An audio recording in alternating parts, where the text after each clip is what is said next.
cares? Take one. What are we talking about today? Well, it's an intro. Oh, this is the intro. Because I think it's just an expression of our irritation.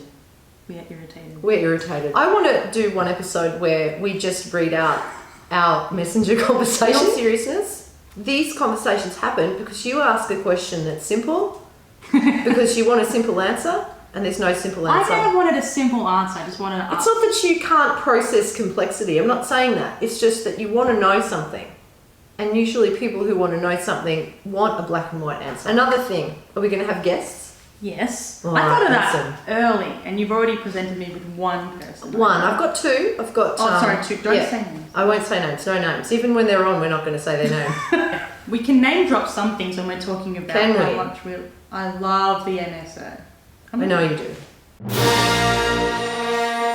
I value open-mindedness. If someone goes, I've tried all of these styles and this is the style I like. Fine. That's true. You're not just saying that. You are actually open-minded. Our dynamic is you've already established your opinions because you've been in the classical world longer than me, and I'm coming at from more of a questioning and wanting to understand point of view. I've fought the attitudes of the classical world for longer. Yeah. I've actively voiced some of the things that I'm really unhappy with. We want to provide alternative opinions to these mainstream narratives in the classical world. Yeah. And then the narratives only benefit a tiny number of people. Who wins? Who wins? Who loses? I think there may be like a lot of ignorance in our classical world. String world. String world. No, there's that stupid thing that people think. Okay, if it's an old instrument and it sounds bad, it's the performer. But if it's a new instrument and it sounds bad, it's the instrument. There, that's the myth. And the reason why it's different is because of the way violins are made. By one maker and then shared around. Which needs to be questioned as well. Does a violin have to be handmade over 3 months by candlelight with open sewers in Italy, in the streets in Italy for it to be a damn fine instrument? I'm imagining that's a myth as well that we need to bust. Even fake makers have been invented by dealers. Hey, that's another topic. Classical music is so creative. That's a great one. Bad bowings and how you've ruined the phrase. Oh, okay.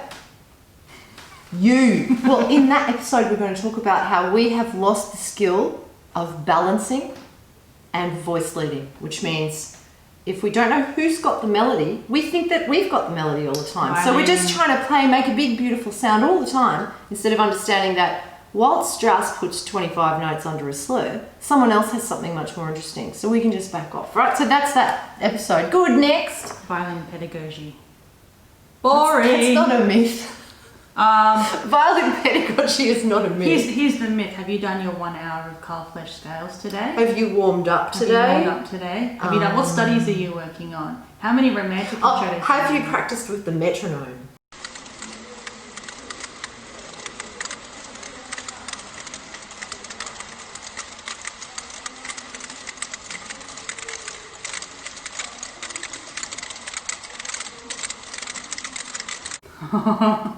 That's going to be a good one. The metronome, the death of all music. Oh. There, I've said it. Okay. Vibrato is overrated. Yes, we said it. We might need a new title for that one. 2 set. There, I name dropped. 2 sets going down. Mark my words. Those are naughty boys. Old versus new, we're talking about violins. Stop talking to the camera. And the reverse bigotry. Look, I'm just a natural teacher. Okay, so what do you really do for a living? Oh yeah, so we're going to need to talk about the perception that musicians don't need to get paid for what they've learned how to do because they're doing what they love. It's infuriating. It's going to be destroyed and it's infuriating. Yeah. Number 9. Italian isn't everything coming from an Italian. Yes. Some authority here, genetically. Auditions, screen and unconscious bias. Excellent. All right, our hero. Number 18, Joseph Curtin, the destroyer of bad narratives. Because Joseph Curtin is the person who puts his whole career on the line to try and smash a bad narrative. And he succeeded, but it's just fizzled out to nothing because people just want to believe what they want to believe. Modern makers and how they will never make it. It's just so tragic. Well, that goes back to the Stradivari Italian fairy dust, doesn't it? It would be like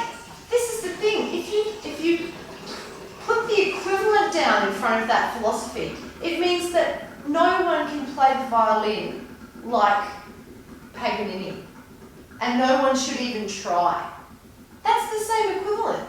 Don't bother, because you're never going to be good as, you know, Shakespeare's violin friend in the 1500s. So don't even bother. So why? It begs the question why we all learn the same repertoire. Yeah, well, that's exactly the problem too, isn't it? Because That's what we're going to bust open in that episode. That's going to be a huge one. Not necessarily. We can thin it down. I promise I won't rant and ramble. And I promise I won't make Queensland jokes. Social distancing. Move your screen a little bit. No, I'm ready. 20. Okay. To plug in or not, when is it cool and when is it lame? That's a great title. Okay. Auction houses and the car salesmen of the violin world. Should be used car salesmen. Used car salesmen. 23. It belongs in a museum. Play or preserve them. Yeah, good. That's a good one. Well, that'll be a base. That won't be me getting angry about anything. That'll be us talking about the pros and cons of playing them and not playing them. Let's just do that. Yeah, the composer's intentions and how we've silenced them. Oh, wow. Yeah, okay. How Carrigan's ruined it for the rest of us. Yeah, you know what? This is going to come across really badly. We have to say some positive things about it too. After the Second World War, that man rebuilt the cultural self-esteem of that country. Herbert von Karajan, beautiful, great. He gave opportunities to women that weren't happening. Sabine Meyer, and Sophie, you know. So there are some really great things. If something's a product of their time, you have to recognise Absolutely. that. So we may not play like that now. We may want to go back to that. We want to understand that. But then they didn't know that what was coming in the future. So we should talk about that. We shouldn't be mean about speeds of Beethoven. Do you want to read during this the next 50s. one out? Because I don't want to. If someone quotes. Yeah, but she'll be proud of it still. Okay. Okay, someone said proudly, I don't own any recordings after 1948, and that person is a conductor. Leave it, moving on. Number 28, England, the land without music. Okay. I can't wait to do that. I can't wait to do that one either, because my favourite music, and it's because the other half of me is British. I'm the same. I'm half Anglo, half... Half Wog, half Anglo. Yeah. Or just magically make coffee appear in front of me. Yours. And that's it. We've got more. We do have more. We've got lots more. But let's leave it for now. Take a break. Okay. And we'll be back. We'll be back right